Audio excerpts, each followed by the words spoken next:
Hai sahabat pintar daily, apa kabar kalian? Baik-baik saja kan? Menurut kalian, apakah yang mungkin terjadi pada bumi 500 tahun mendatang?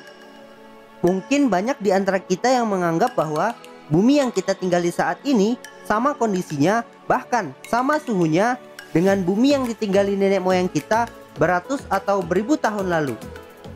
Mari kita berandai apa yang akan terjadi pada bumi kita tahun 2521 atau 500 tahun dari sekarang. Kita mulai dari tahun 2100 saat semuanya mulai makin panas dan suhu rata-rata global naik 2 derajat Celcius dibandingkan tahun ini. Sebagian Afrika, Amerika Selatan, dan India seringkali bergelut dengan suhu 43 derajat Celcius di musim panas. Suhu yang bisa membunuh ribuan orang setiap tahunnya karena tak kuat menahan panasnya cuaca. Gletser di pegunungan tinggi di Asia termasuk Himalaya hanya tersisa 30% dari ukurannya yang sekarang. Hilangnya sumber air yang stabil ditambah dengan kekeringan yang parah dan populasi manusia yang terus tumbuh tak terkendali menyebabkan sumber-sumber air di Asia tak lagi cukup untuk memenuhi kebutuhan manusia. Glaser-glaser besar di pegunungan Alpen di Eropa akan sepenuhnya hilang. Suhu samudra juga menghangat dan air laut menjadi sedikit lebih asam. Anak cucu kita tak akan lagi bisa melihat terumbu karang yang indah. Dan terumbu karang terbesar di dunia saat ini, Great Barrier Reef, mungkin hanya bisa dijumpai di akuarium saja. Di abad ke-22, populasi manusia mencapai 9,5 miliar orang. Kurangnya persediaan makanan, air, dan energi memicu berbagai konflik baru yang meluas di seluruh dunia. Kabar baiknya, manusia telah mencapai Mars. Uni Eropa, Rusia, Tiongkok, dan Amerika Serikat berhasil mengirimkan tim multinasional ke Mars pada tahun 2050.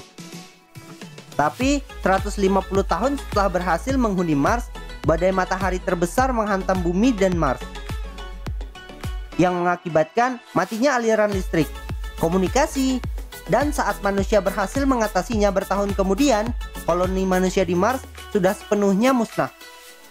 Pada abad ke-23, kita telah mencapai puncak dari kepunahan massal yang ke-6. Makhluk-makhluk amfibi adalah yang paling terdampak. Bumi akan kehilangan 1000 spesies katak, kadal air, salamander, dan banyak lagi. Banyak lagi yang akan punah. Ribuan spesies burung, mamalia, dan serangga akan terhapus dari muka bumi. Antara tahun 2200 dan 2300, bumi menderita sangat hebat. Lapisan es abadi di Greenland runtuh dan mencair, menyebabkan kenaikan permukaan laut setinggi 6 meter.